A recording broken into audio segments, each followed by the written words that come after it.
Hi friends, எல்லாருக்கும் வணக்கம். இது உங்கள் அபிமான டிப்ஸ்லாவண்யா நொறுக்கு தீனி சீரீஸின் 4வது வீடியோ. இன்னைக்கு வழக்கம் போல ஒரு சூப்பரான டிஷ் தான் கொண்டு வந்திருக்கேன். அதுக்கு முன்னாடி ஒருவேளை நீங்க நம்ம சேனலை சப்ஸ்கிரைப் பண்ணி சப்ஸ்கிரைப் பண்ணி வச்சுக்கோங்க.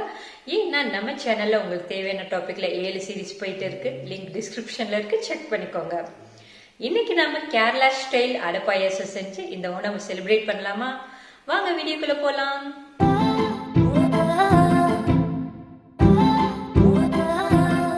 நான் அடை பாயசம் பண்ணுறதுக்காக அடை வாங்கியிருக்கேன். இது ரைஸ் பல்லடான்ற நேமில் கிடைக்குது. இது எல்லா டிபார்ட்மெண்டல் ஸ்டோர்ஸ்லேயுமே கிடைக்கும். நீங்கள் பாயசம் பண்ணுறதுக்கு அடை கொடுங்கன்னு கேட்டாலும் கொடுப்பாங்க. தண்ணியை நல்லா கொதிக்க வச்சுருக்கேன். தண்ணி நல்லா கொதிச்சதுக்கப்புறமா 100 கிராம் அடை எடுத்து வச்சுருக்கேன். இந்த 100 கிராம் அடையை தண்ணியில் போட்டு சாஃப்டாக வர வரைக்கும் நல்லா வேக வச்சிடலாம். அடுத்து இன்னொரு அடுப்பில் ஒரு பேன் வச்சுட்டு அதில் 200 கிராம் வெல்லம் எடுத்து வச்சுருக்கேன். வெல்லத்தை சேர்த்துடலாம். 100 கிராம் அடைக்கு 200 கிராம் வெல்லம் சேர்த்தோன்னா சரியாக வரும். வெல்லத்தை சேர்த்துட்டு கொஞ்சமாக தண்ணி ஊற்றி வெள்ளைப்பாகு காய்ச்சிடலாம். வெல்லத்தை எல்லா பக்கமும் படுற மாதிரி நல்லா ஸ்ப்ரெட் பண்ணி விட்டுறலாம். அப்போ தான் வெள்ளைப்பாகு சீக்கிரமாகவே ரெடி ஆகும். நம்ம வேக வச்ச அடை நல்லா வெந்துடுச்சு. இது வெந்துடுச்சா வேகலையான்னு எப்படி டெஸ்ட் பண்ணி பார்க்குறதுன்னா, கரண்டியில் கொஞ்சமாக எடுத்துக்கோங்க.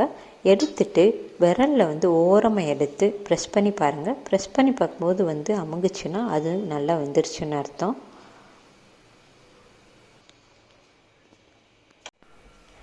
வேக வச்ச அடையை ஒரு வடிகட்டி வச்சு வடிகட்டிடலாம். அடையில் பிசுபிசுப்பு தன்மை இருக்கும். அடையை 2 தடவை நார்மல் வாட்டரில் வாஷ் பண்ணிட்டோம்னா அடையில் உள்ள பிசுபிசுப்பு தன்மை எல்லாமே போயிடும்.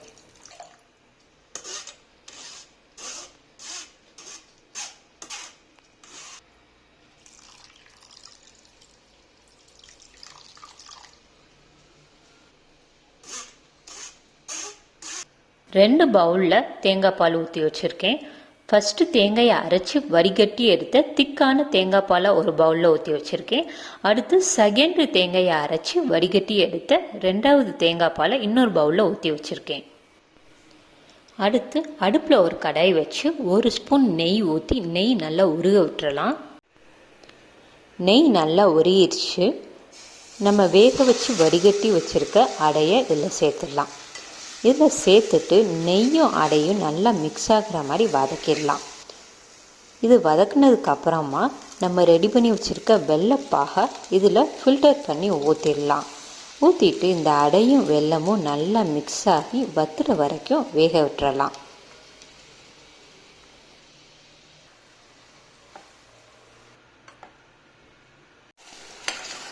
அடையும் வெல்லமும் ஒன்றோட ஒன்று நல்லா மிக்ஸ் ஆகி வத்திடுச்சு. இந்த கன்சிஸ்டன்ஸ் வற்றினதுக்கப்புறமா நம்ம 2வது எடுத்து வச்சுருக்க தேங்காய் பாலை ஊற்றி கிளறிடலாம். இதை நல்லா எல்லா பக்கமும் நல்லா மிக்ஸ் பண்ணி விட்டுட்டு இதையும் கொஞ்சம் வற்ற விட்டுறலாம். நம்ம ஊற்றின 2வது தேங்காய் பால் வெல்லம் அடையோட நல்லா மிக்ஸ் ஆகி வற்றிடுச்சு. இந்த கன்சிஸ்டன்ஸிக்கு வந்ததுக்கப்புறமா நம்ம எடுத்து வச்சுருக்க முதல் திக்கான தேங்காய் பாலை ஊற்றி எல்லா பக்கமும் நல்லா படுற மாதிரி மிக்ஸ் பண்ணி விட்டுறலாம். இது நல்லா மிக்ஸ் பண்ணதுக்கப்புறமா நம்ம ஸ்டவ் ஆஃப் பண்ணிடலாம்.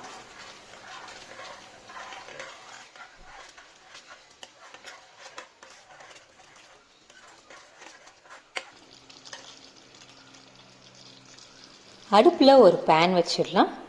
பேன் நல்லா காஞ்சதுக்கப்புறமா அதில் 1 ஸ்பூன் நெய் ஊற்றிடலாம். நெய் நல்லா உருகட்டும். உருகினதுக்கப்புறமா கொஞ்சோண்டு தேங்காய் சில்லை ஸ்லைஸாக கட் பண்ணி வச்சுருக்கேன். அந்த தேங்காய் சில்லை நெய்யில் போட்டு நம்ம வறுத்துடலாம். தேங்காய் சில்லை கொஞ்ச நேரம் வறுக்கலாம். தேங்காய் சில்லை கொஞ்ச நேரம் வறுத்ததுக்கப்புறமா கொஞ்சோண்டு முந்திரி பருப்பு, கொஞ்சோண்டு கிஸ்மிஸ் இதையும் சேர்த்து வறுத்துடலாம். இது எல்லாத்தையும் நல்லா வறுத்துடலாம்.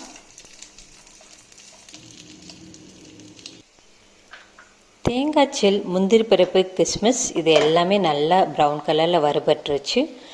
வறுத்ததை நம்ம செஞ்சு வச்சுருக்க பாயாசத்தில் சேர்த்துடலாம். சேர்த்துட்டு ஒரு கரண்டியை வச்சு எல்லா பக்கமும் நல்லா மிக்ஸ் பண்ணி விட்டுறலாம். இந்த பாயாசத்தில் நெய்யில் வறுத்த தேங்காய் சில், முந்திரி பருப்பு, கிஸ்மிஸ் இதெல்லாம் சேர்த்துருக்கிறதுனால இதை நம்ம சாப்பிடும்போது இதோட டேஸ்ட் சூப்பராக இருக்கும். நீங்களும் செஞ்சு இந்த ஓணம் உங்கள் ஃபேமிலியோடு என்ஜாய் பண்ணுங்கள். உங்கள் எக்ஸ்பீரியன்ஸை கமெண்ட்டில் சொல்லுங்கள். Happy Onam to all.